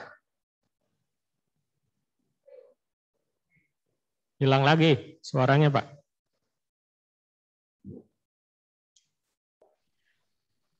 Halo? Ya. Sudah Bu? Sudah. Ya. Ya, baik Bu. Ini saya ada pertanyaan tentang casing. Apakah di dalam casing itu terdapat mikroba atau hanya terdapat enzim saja? Silakan Bu. Bapak menggunakan casting ya Pak ya? Ya. Ya, Casing. itu mikrobanya banyak banget Pak. Ya. Mikrobanya banyak banget Pak. Itu bagus-bagus mikrobanya. Cuma hati-hati karena ada beberapa produsen yang ke kami ketika dia mau mengekspor castingnya itu terdeteksi bakteri Clostridium. Ya. Nah, bakteri Clostridium itu memang ada yang bagus, ada yang bisa menambat nitrogen. Tapi banyak juga yang patogen. Karena itu bisa, kalau dia mengeluarkan toksin, itu kena ke manusia, repot Pak. Itu Clostridium itu antara lain menyebabkan penyakit tetanus itu. Jadi kalau pertanyaan Bapak, apakah pupuk kalsium mengandung mikroba? Ya, saya jawabannya iya. Tapi ketika akan digunakan, itu yang harus kita hati-hati. Jangan sampai lebih banyak mengandung mikroba patogen daripada yang bukan patogen. Gitu Pak. Baik Bu, terima kasih. Baik, saya lanjutkan pertanyaan di ini ya, chat atau di aplikasi. Ini pertanyaan nanti ya.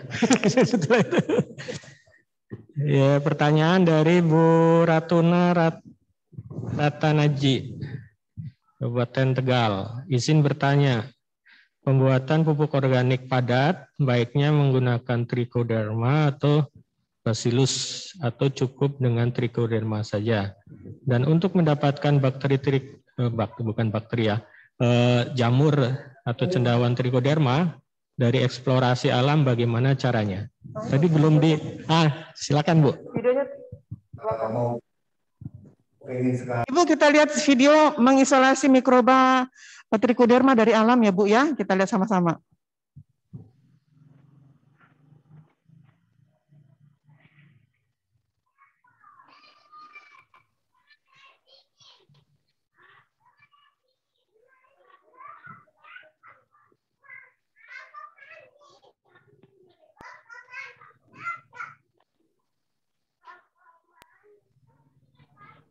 Isolasi trichoderma.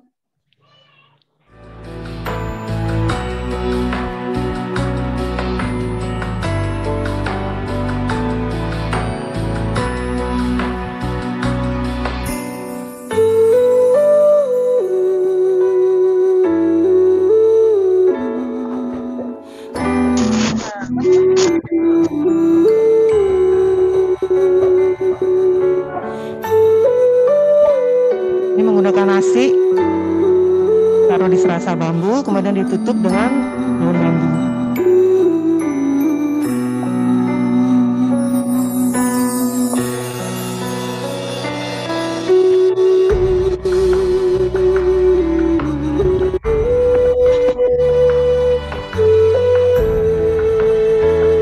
Di tempat sejuk.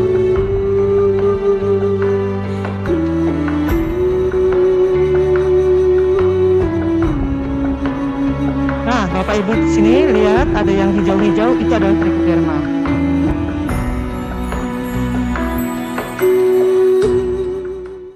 Ya, begitu Ibu kalau Ibu mau mendapatkan trichoderma. Nah, kita lihat nggak apa-apa itu slide berikutnya tadi. Ya. Nah, ini trichoderma banyak digunakan, favorit digunakan untuk sebagai agen pengendali hayati. Kenapa dipilih trichoderma? Karena trichoderma ini selain bisa sebagai pupuk hayati, sebagai pengendali hayati juga. Nah, lihat di sini bagaimana dia mengatasi fungi patogen dengan menghambat pertumbuhan fungi patogen. Ya, kita lihat. Ya, awalnya dipenuhi dengan fungi patogen, kemudian terdesak oleh trichoderma sehingga fungi patogennya tidak berkembang lebih lanjut. Ya, kira-kira seperti itu. Nah, kalau misalnya Ibu mau beli, Ibu bisa hubungi di lokasi yang terdekat rumah Ibu, bisa di UGM, bisa di IPB, bisa di LIPI, bisa di PPL setempat. Nah, itu bisa dapatkan trichoderma. Atau kalau Ibu mau berani, mau beli di online shop, silakan bisa juga. Baik Bu, terima kasih. Itu tadi sangat menarik ya videonya, bagaimana secara sederhana untuk memancing, istilahnya untuk memancing trichoderma ya. Dan trichoderma ini istilahnya kalau dalam mikrobiologi itu jamur atau cendawan yang kosmopolitan. Dia bisa hidup di manapun ya, di kondisi manapun itu banyak. Tapi sebenarnya di kita juga sangat kaya akan berbagai macam mikroba ya, baik bakteri, cendawan gitu ya. Kalau cendawan itu tadi diperkirakan ada sekitar 1,5 juta spesies. Itu yang baru bisa kita identifikasi. Itu yang sudah diidentifikasi seluruh dunia itu baru 200 ribuan, masih banyak.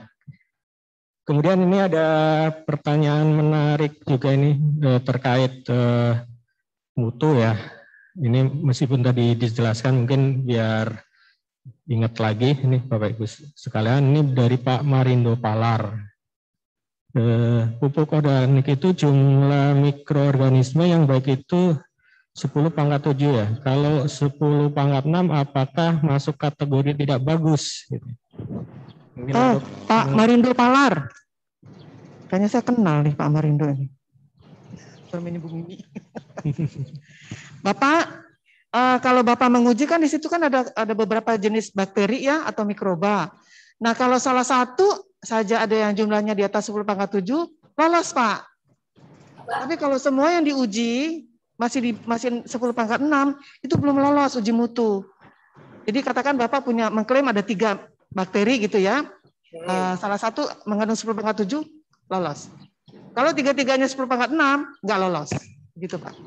Oh gitu, jadi gitu Bu, harus salah satunya harus 10 pangkat 7. Betul. Karena nanti kita kan bicara pengenceran Pak. Ketika kita aplikasikan di lapangan, kita kan akan menggunakan itu tidak sekonsentrasi sepakat pupuk hayati yang kita pakai. Oke, iya betul. Setuju ya Pak ya? Saya pikirkan dulu Bu, apa setuju enggak? Masih penasaran. Masih penasaran enggak? Maksud saya gini, itu kan yang saya tanyakan itu kalau sudah berada di dalam pupuk organik kita kan cuma tunggu dulu, kalau pupuk organik 10 pangkat 5 Pak. Kalau pupuk hayati ya 10 pangkat 7. Iya. Enggak, jadi pertanyaan saya, ya? Kalau kita melakukan pengayaan terhadap pupuk organik yang kita bikin, apakah 10 pangkat 6 itu sudah bagus atau masih masuk kategori tidak bagus gitu loh. Nah gini, itu patokannya belum patokan yang saklek 10 pangkat 7. Itu tadi kan saya menjelaskan kita yakini bisa meningkatkan, bisa bagus di pupuk organik yang untuk nanti diperkaya gitu. Jadi dia bisa berkembang lebih lanjut. Jadi kalau kita menginokulasikannya jumlahnya sedikit, khawatirnya kurang si mikroba pengayanya ini. Tapi kalau kita banyak menginokulasikannya, starternya banyak, insya Allah akan banyak juga dia berkembang. Begitu Pak. Saya yakin 10 pangkatan masih masuk Pak. Iya, harusnya masih masuk. Saya takut saya bilang nggak bagus. Masuk Pak. Tadi kan diyakini. Kalau kita yakin masuk Pak. Oke Bu Eti, terima kasih banyak. Sehat ya Pak. Sip. Ya mungkin bisa ini aja Pak, diuji, nanti dianalisis dengan memasukkan sekian ini sesuai dengan yang kita teliti, nanti berkembang nggak mikroba-mikroba kita yang dikayakan ke pupuk organik. Pertanyaan selanjutnya ini sangat menarik ya. Ini terkait dengan mikroba fungsional ekoenzim. Ini lagi tren juga nih untuk ekoenzim. Ini banyak ibu-ibu rumah tangga yang juga mengembangkan gitu ya komunitas-komunitas ekoenzim. Nah ini pertanyaan dari Bu Milda Erisanti.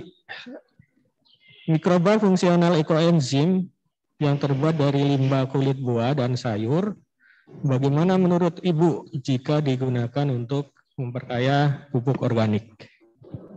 Ibu, ini ekoenzim ini kan merek ya Bu ya. Ada yang sudah melepas pupuk organiknya namanya ekoenzim. Jadi mungkin kita ini dulu ya Bu ya, kita sepakat dulu. Kalau yang Ibu maksud adalah mungkin seperti MOR ya Bu ya. Jadi menggunakan mikroba yang berasal dari limbah limbah buah ataupun sayur.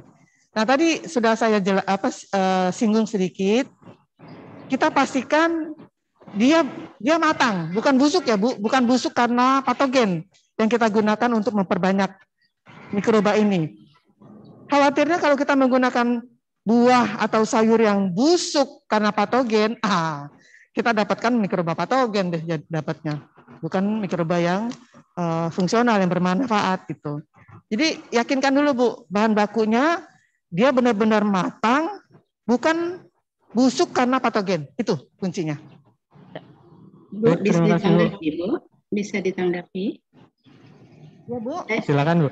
Ya, itu yang saya maksud ekoenzim itu kan standar bagi orang ekoenzim itu kan ada, Bu. Jadi kan mereka fermentasinya itu selama 3 bulan itu ada standarnya gitu. Nah, itu memang sudah matang dan baunya itu memang sudah bau tape lah, sudah ini tidak busuk lagi gitu. Nah itu juga kan juga dilarang itu menggunakan dari bahan-bahan yang busuk, itu dilarang, nggak boleh. Gitu. Nah ya itu yang saya maksud, Bu. Jadi itu bukan produk ya, tetapi itu kan sistemnya, caranya, mekanisme mereka memfermentasi itu yang mereka sebut dengan ekoenzim itu, Bu. Nah, sepanjang Ibu memproduksinya, mengkondisikan kondisinya tuh benar-benar yang seminimal mungkin ada kontaminasi gitu, silakan Bu. Bisa digunakan untuk memperkaya pupuk organik. Oke, terima kasih Bu. Assalamualaikum. Ya, sama-sama Ibu. Terima kasih Bu. Ya, kalau di ekoenzim itu kan banyak mungkin bakteri-bakteri asam lakta dan sebagainya. Nah nanti itu untuk suatu mikrobiom di situ. Kalau pengkayaan itu tadi bisa banyak sekali, mungkin harus dipastikan juga. Kemudian kita undang yang sudah respen lagi ya. Ini ada Bu Sahidawati.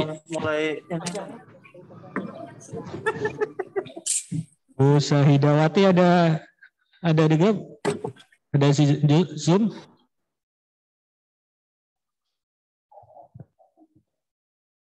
Halo? Pak itu dulu aja Pak. Pak Iyi ya. Boleh.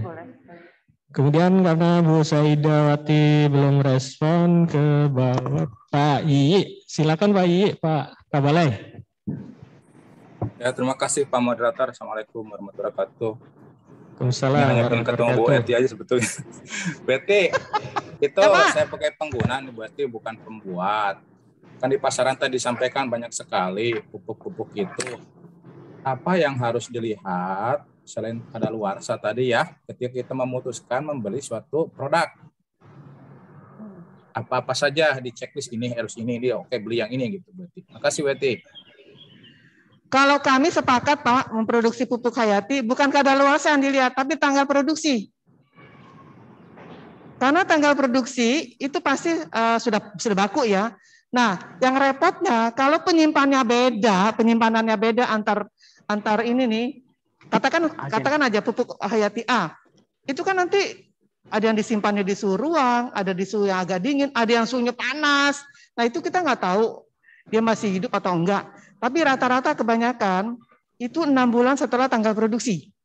Nah, makanya pastikan beli dari produsen yang ini produknya baru ini, diproduksi baru. Atau tanya produsennya, masuk nggak nih kalau saya tanam, katakan bulan ini, masih aman nggak? Kalau produsen menjamin masih aman, silakan. Gitu Pak. Jadi bukan tanggal kadaluarsa ya Pak, tanggal produksi. Oh ya. Terus yang lainnya apa Bu? Yang lainnya, kalau kita membeli katakan pengendali agen hayati trichoderma gitu ya, itu masih bagus atau enggak bisa dicek. Bisa dicek dengan cara sederhana. Kalau kita punya lab, alhamdulillah kita cek di lab. Tapi kalau nggak ada lab, ya udah pakai nasi aja. Nasi ditaburi dengan produk itu. Kalau dia berkembang di situ, masih terlihat ada mikrobanya, berarti masih bagus. Itu. Ya, terima kasih Bu Eti. Sami-sami Pak. Terima kasih Bu Eti. Selanjutnya kami undang Pak Yusniardi dari Kalimantan Barat. Silakan Pak.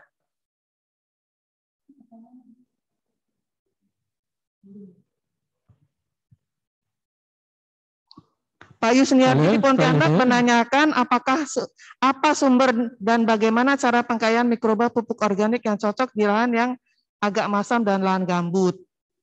Gitu ya Pak ya. Ini Pak Yusniardi dari BPTP kah? Oh enggak ada. Oke, saya jawab saja Pak. Bukan Bu. Bukan saya BPTP petani. Ya? Oh petani. Ya. Begini Pak, kalau yang cocok untuk lahan asam dan lahan gambut memang harusnya mikroba indigenus, mikroba yang berasal dari tanah gambut dikatakan di Pontianak gitu kan. Tapi kalau tidak pun banyak mikroba yang tahan Pak, tahan di lokasi gambut atau lokasi asam. Itu enggak ada masalah Pak. Kalau mau pengkayaan tetap tadi menggunakan, tadi kan sudah saya ilustrasikan menggunakan galon, kemudian diisi itu ada sumber karbonnya, misalnya molase, kemudian ada sumber nitrogennya.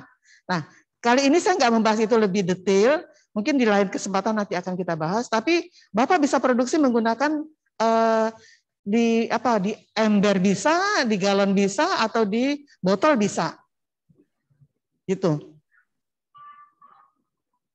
Mikrobanya Bapak mau dapatkan dari mana? Bapak kalau mau yakin lebih baik ambil yang sudah pasti itu, yang beredar di pasaran gitu. Atau bisa beli di PPL bisa, di universitas bisa, atau di lembaga pengelola kultur koleksi kultur. Begitu Pak. Ya. Baik, terima kasih Bu. Baik. Ini ada pertanyaan lagi nih Mas terkait trichoderma ya. Berarti ini praktisi, petani dan sebagainya ini sudah banyak memakai trichoderma ya. Ini ada pertanyaan dari BPTP Jogja Bu, Pak Reki Hendrata. Pertama, tandanya trichoderma sudah mati, maksudnya tidak berfungsi apa saja, dan kadaluarsanya masanya seperti apa?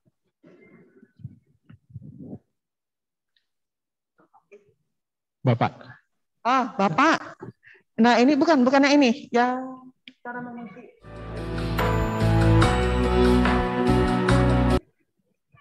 Satu lagi kan ada 3 video.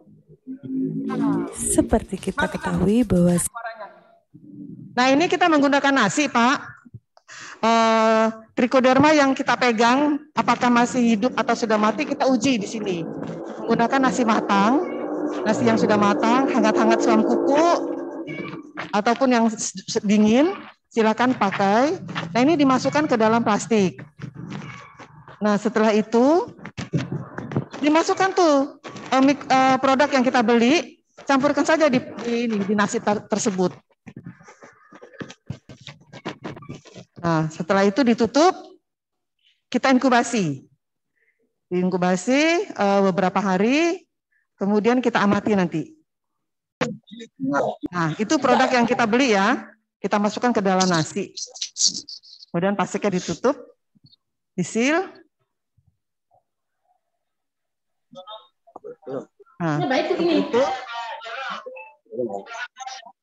Nah, diamati berapa hari kemudian kita lihat pertumbuhannya.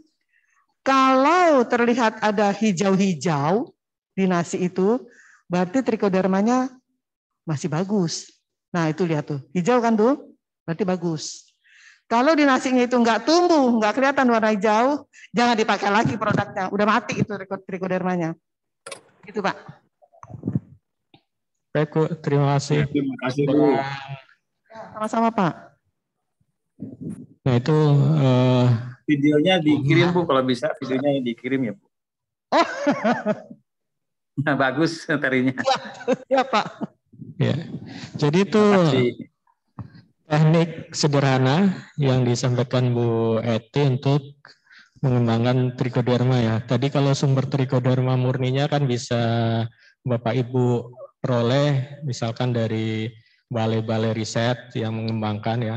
Ada balai riset POPT dan sebagainya, terus juga perguruan tinggi atau mungkin kerjasama dengan para peneliti dari balai lembaga penelitian ya, ataupun dengan kampus untuk pengujian di lapangan, sehingga petani bisa memproduksi atau memperbanyak dengan kualitas yang bagus. Kemudian ini masih ada pertanyaan trichoderma juga, ini Bu Eti. Ini Pak Rifki Foe ya. Ini pertanyaannya, apakah trichoderma SP ini jika diaplikasikan dalam jumlah banyak itu akan berdampak negatif pada lingkungan ekosistem pertanian atau tidak? Mungkin kan selama ini kadang ada image ya, misalnya pupuk apa atau pestisida apa kalau berlebihan akan berdampak ke lingkungan. Nah, tapi kalau menggunakan trichoderma atau mikroba ini kalau diaplikasikan dalam jumlah yang banyak, itu apakah berdampak negatif atau tidak? Silakan, Bu. Biasanya kalau kita mengaplikasikan itu kan cukup ya jumlahnya, nggak berlebihan gitu kan. Sesuatu kalau berlebihan itu kan nggak bagus gitu. Tapi karena berhubungan dengan biaya, biasanya semakin banyak yang diaplikasikan, semakin banyak pula biaya yang dikeluarkan. Jadi kalau saya bicara dengan data. Nah kalau penggunaan trichoderma yang berlebihan, kita nggak yakin juga karena trichoderma nggak semuanya ada juga trichoderma yang nggak ada nggak bagus gitu ada. Tapi banyak juga trichoderma yang bagus. Jadi kalau misalnya mau diaplikasikan berlebihan, saya rasa nggak tepat juga gitu. Tapi memang efeknya nggak terlalu nggak terlalu bahaya kalau saya amati kalau aplikasi trichoderma. Cuma tadi kalau kita lihat dari data efektivitas, semakin banyak trichoderma yang dipakai nggak mempan, sama aja. Jadi malah yang lebih bagus 20 gram per lubang tanam dibandingkan dengan yang 30 gram lubang tanam. Jadi yang sesuatu kalau yang berlebihan akan nggak bagus lah intinya. Jadi kalau bisa yang optimum, bukan yang maksimum. Begitu. Baik, terima kasih, Bu. Trichoderma itu macam-macam ya spesiesnya. Ada Harsianum, ada Conii, Pseudoconii, dan sebagainya. Bahkan ada yang pakar trichoderma itu dengan itu biasanya kan dia mengeluarkan mungkin senyawa volatil ya, itu baunya khas gitu ya, dan bisa kadang baunya enak gitu ya dibanding kalau bakteri ya. Itu kalau sudah ahli nanti bisa membedakan, oh ini spesies A, B, dan C. Baik, lanjut. Di sini juga ada hadir Bapak Nase Yuwono dari UGM. Kami undang untuk memberikan komentar atau mungkin pertanyaan. Silakan, Pak. Pak Nasi Yuwono, monggo Bapak. Saya kenal Bapak, Bapak nggak kenal saya nih, Pak. Baik, terima kasih. Assalamualaikum warahmatullahi wabarakatuh. Waalaikumsalam warahmatullahi wabarakatuh, Bapak. Baik, Bu. Jadi pertanyaannya, maafin agak melenceng ya, mengenai pupuk organik cair ya. Itu kan di persyaratan ada untuk kadar C organik itu minimal 10%. Nah, pertanyaannya apakah C organik ini harus larut air semua atau boleh yang lain? Itu aja, Bu. Terima kasih. Harus yang apa, Pak? Harus yang apa? Ya, Bu. Organiknya harus yang apa, Pak? C organik kadarnya minimal 10%. Ya. Apakah itu harus C organik yang larut air atau boleh yang lain? Itu nggak di ini ya Pak ya, nggak disyaratkan ya Pak ya. Jadi memang banyak yang pokoknya yang terdeteksi C organik sekian persen, udah itu. Tapi tidak disyaratkan yang terlarut air atau tidak gitu. Oke, terima kasih. Berarti total, Bu ya? Iya, betul Pak, Oke. total. Terima kasih. Kami Bapak. Terima kasih Pak Nasi dari UGM. Ini masih 9 menit lagi ya, 1 atau 2 pertanyaan Bu ya sebelum kita tutup. Ada ini pertanyaan tapi namanya tidak keluar ya, yang keluar nama HP-nya. Apa bisa pupuk organik yang diperkaya mikroba fungsional dapat berfungsi sebagai kuratif pada tanaman yang sudah terserang? Silakan. Oh, jawabannya bisa, Pak. Jadi sebenarnya bukan kuratif yang gimana ya, Pak. Jadi dia ini escape gitu. Nah, kalau kita memberikan yang itu juga bisa untuk kuratif, bisa untuk escape. Jadi bisa menyembuhkan istilahnya. Dan sekarang sedang tren itu pupuk organik yang diperkaya pengendali hayati. Banyak sekali itu.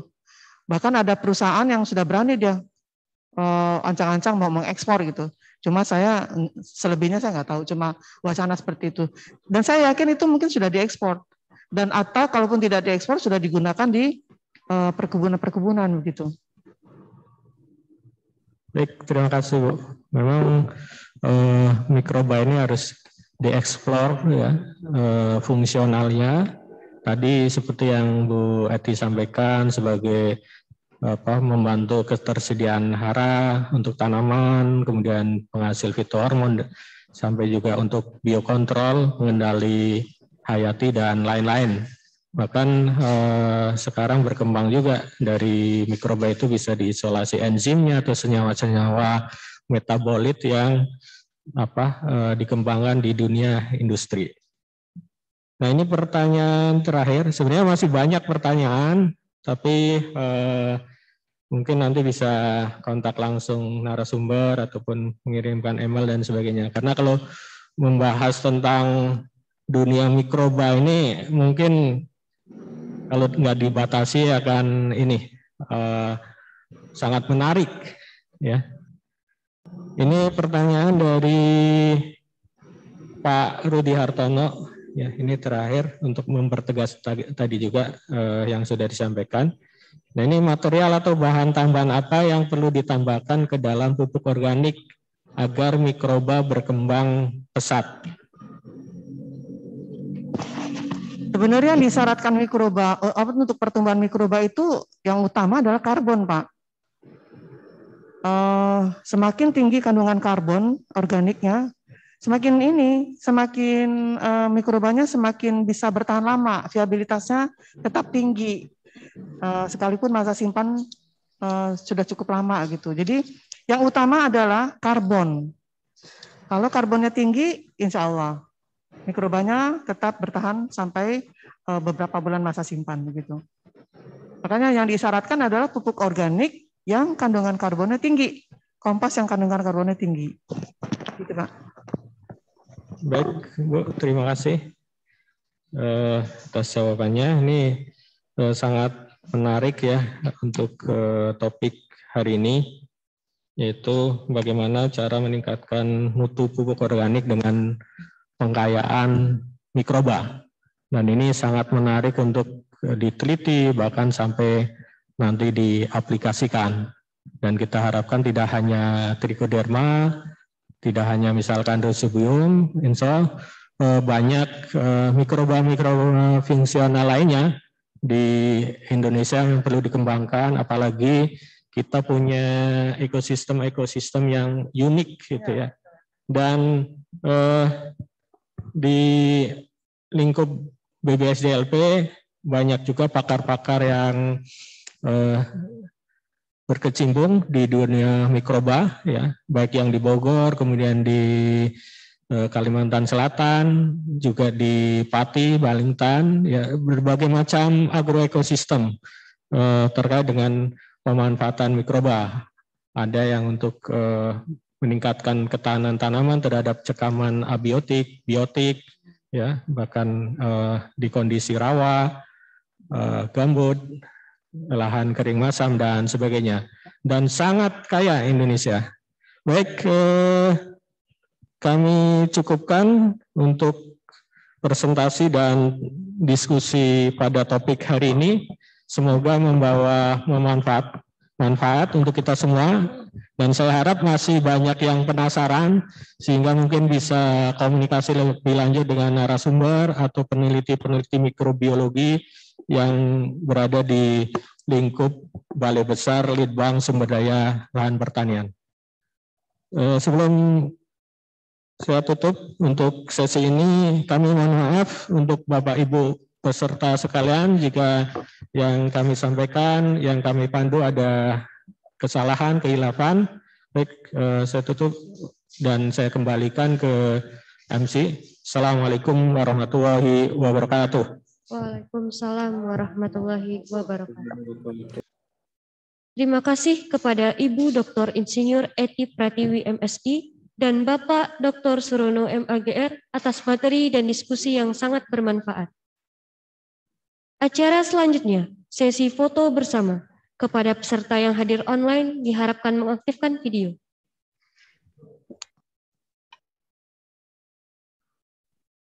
Baik, dimulai dari slide pertama.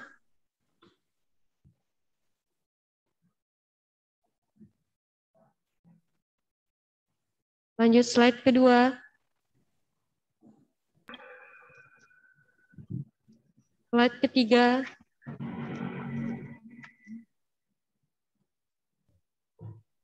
Slide keempat.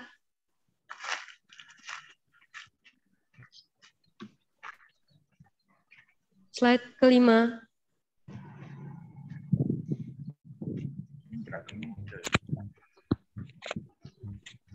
Slide keenam.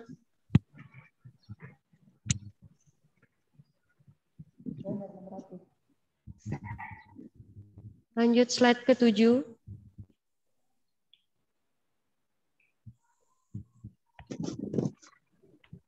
Slide ke-8.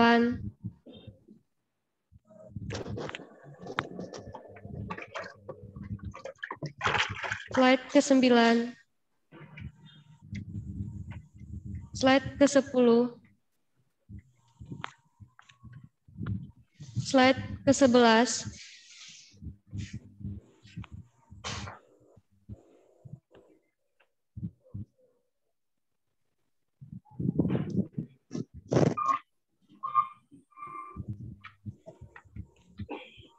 Terima kasih atas kerjasamanya.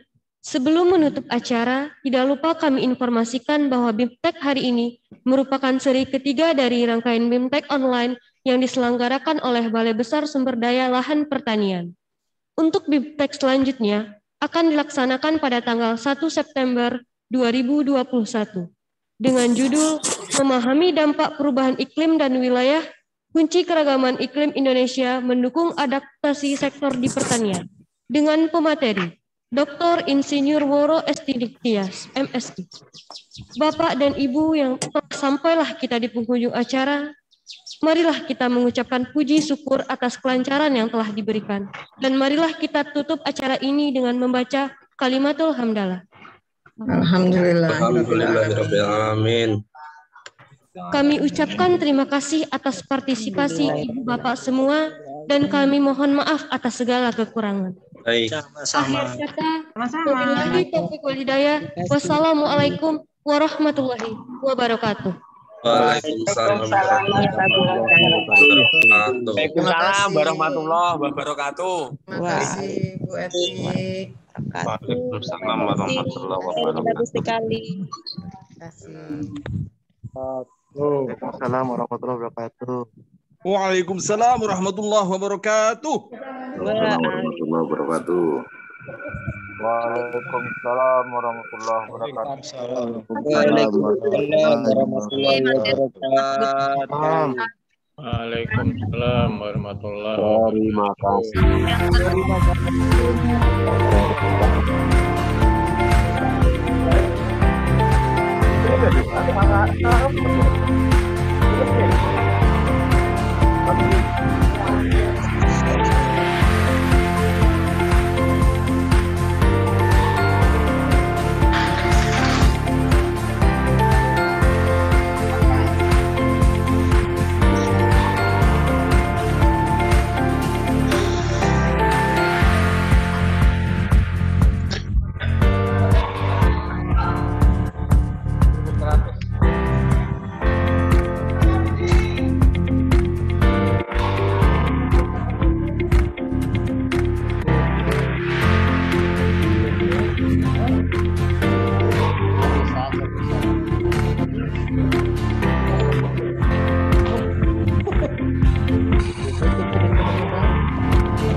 Slido.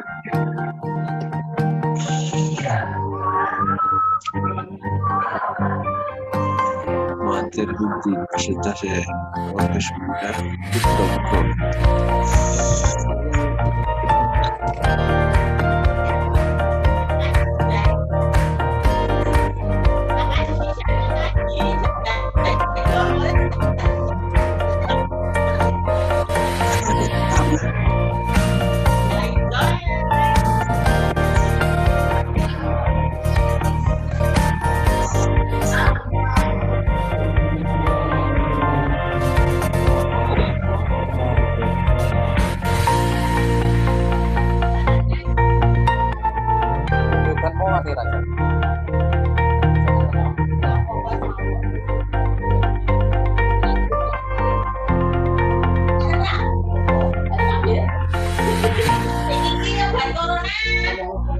Niku biasa pakai botol Mbak. Gulane pon piro Mbak? Avental 110 kilo.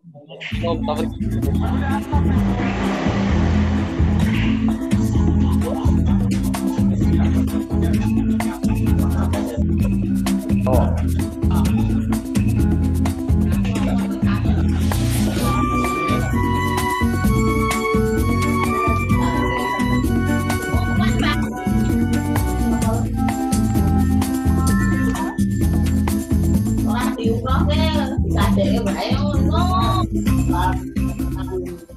Yo,